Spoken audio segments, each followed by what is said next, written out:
नमस्कार बाळांनो. हे बघा, मी आता पाथरी आणलेली आहे. मी पाथरीची भाजी करते. कशी करते तुम्ही पहा. एक दिवस अशीच आणली होती. आणली मस्त गठुडं भरलंय. वस्त्रीला आणून ठेवली. सुनाला वाटलं शेरडांनाच आणली. सुनाने टाकली शेरडांना. पण ते आता टाकली, त्याला काय इलाज आहे. ह्या बघा, आता लसूण सोडलाय 2 कांड्या. लसूण टाकीते, मग तेल टाकीते, मग भाजी टाकीते. बघा आता ही भाजी आणि केल्यावर मला सुद्धा राहत नाही. मग खात्यात, पण आणून करायची नाही. जीवाला जट कशाला घ्यायची?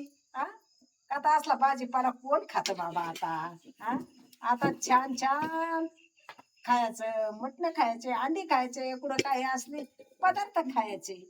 आता कोण खाता असा भाजीपाला? ह्या का ध्यान देऊन बघा ही भाजी कशी लागती आणि कशी नाही, एवढं ध्यान देऊन बघा आता तुम्ही.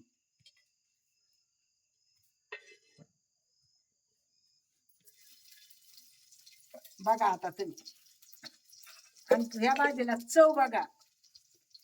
पहिले आम्हाला असली भाजी मिळत नाही आणि आता गुरं खात्यात, पण इलाज नाही. आता पटतच नाही कोणला, तर काय करायचं?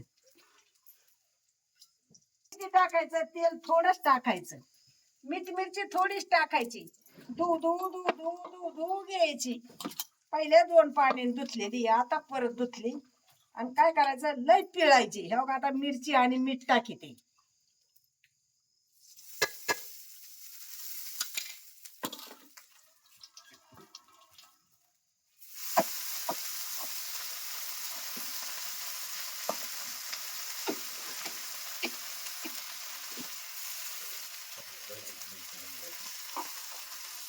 ह्या भाजीची चव बघा कशी लागते. पहिलं आमचं खाणं असं होतं बाबा. हा, पालकाची भाजी आणायची, तांदूळची, कुंदराची, पाथरीची भाजी आणायची, फांदीची भाजी आणायची, घासाची भाजी आणायची. पण तेल नाही वाटायचं लई, आणि शेंगदाणे बी लई घालायचे नाही. लसणाच्या बी 2 कांड्या घालायच्या. आता काय गोंधळभर लसूण घालायचा, बदा तेल वाटायचं त्याला, आणि एवढं होतं शेंगदाणा घालायचं. त्याला चव नाही दादा. त्या दिवशी फेकून दिली म्हणून मी बी आज माझ्या पुरतीच आणली. पण आता ही मला सुद्धा खायला राहायची नाही, पण खाऊ खाल्ली तर त्याला काही इलाज आहे? खायलाच आणत माणूस, पण करीत नाही. तर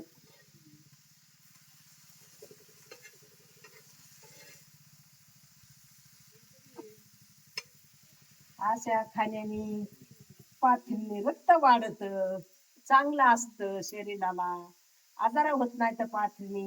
पहिल्या रानात जरी आम्हाला सासूने नाही मिरची दिली, तर ह्या पाथरी संग आम्ही 1 भाकर खायचो. का तर मिरचीच नाही. मग पाथरी संग 14 भाकर लागायची. अनुषा पोटी भाकर खाय घ्यायची, ती पाथरीची भाजी घ्यायची आणि खायची. त्याला इलाज नाही. तसं आता आहे का? आता लई चांगलं खाणं, पण त्याला चव नाही. याला चव आहे, पण तुमच्या खाण्याला चव नाही. आता देणार धरा, आणि जी गावाकडे असल त्यांनी पाथरीची भाजी करा. ती बी कवळी, लई मोठाली बी नाही घ्यायची. कवळी कवळी कवळी घ्यायची.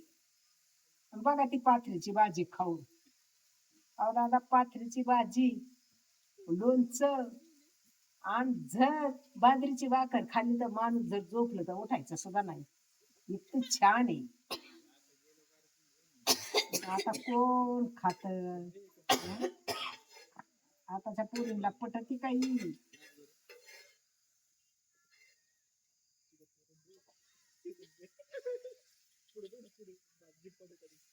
आता कोणाला नाही पटत. हा,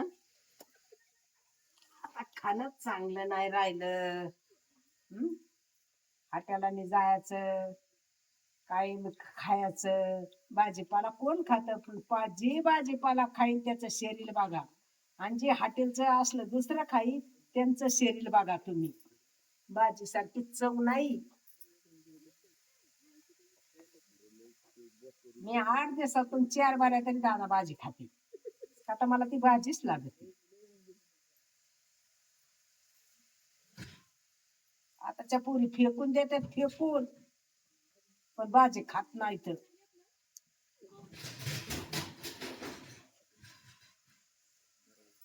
असंय.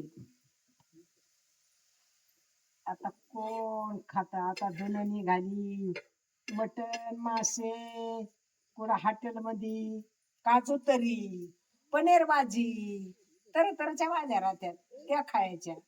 पण घरचीला चव नसती, पण खरी घरचीलाच चव आहे. बाहेरचीला चव नाही, घरचीलाच चव आहे.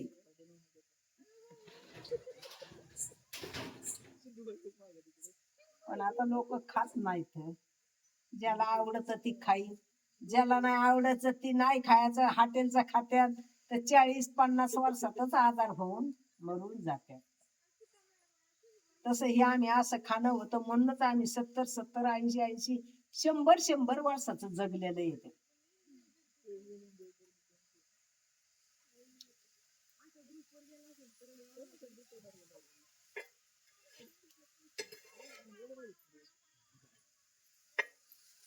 बघा आता झाली का नाही भाजी.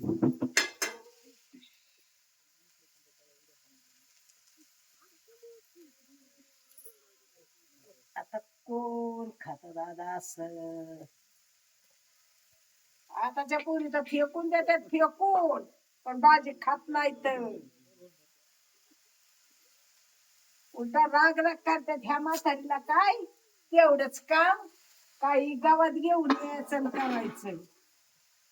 त्याच्यासाठी आपल्याला भाजीची आवड आहे, आपली भाजी आणायची आणि तेवढीच करायची ना आपली खायची. कोणी पटली तर खा, नाही तर खाऊ नका.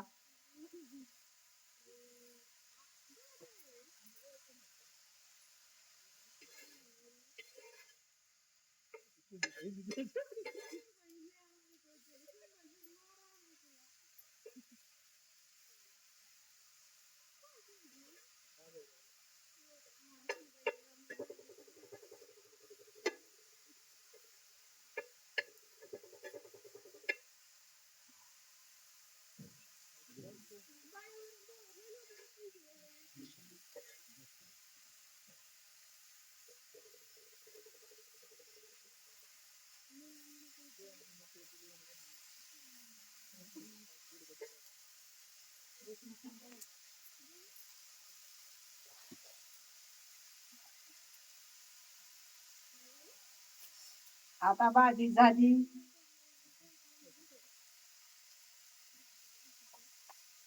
तेव्हा का अशी भाजी करायची आणि अशी खायची. तुम्ही गावाकडे असले तर अशी भाजी करून बघा आणि खा, आणि मग मला हिची चव सांगा की आजी खरंच भाजी होती म्हणून.